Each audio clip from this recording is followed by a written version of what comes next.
think the biggest wrong thing was what I shared with, was almost falling off that mountain in the middle of the night. That went wrong, and so I ran out of water at the top of that mountain when I'm about to fall, and I wasn't expecting it to be that that long of a time up there, and it's over 11. I think Lake Anne might be over 12,000 feet. It's either close to 12 or over 12,000 feet. And I was up there much longer in that high altitude because I was trying to get off the mountain without dying. And then on the backside, so as I'm climbing down the backside, I get to this newer section that, it's not really well marked on the mapping system that you use.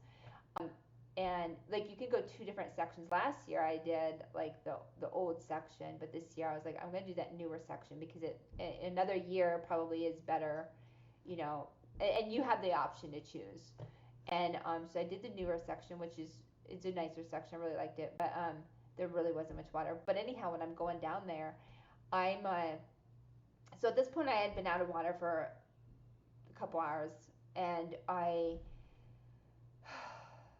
went and I'm like waiting, and I can't find water, and so I go to pull out my phone to look at the map to see how much further to the water thing, and I didn't have my phone on me.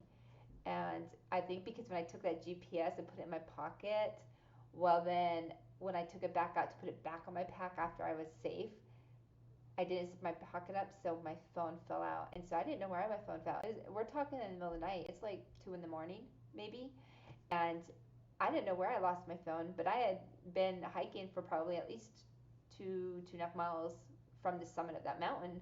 And so I had to backtrack, and I knew it wasn't that far. I knew it was like about a mile and a half away because I knew when I finally had service, I called my husband to let him know I was okay.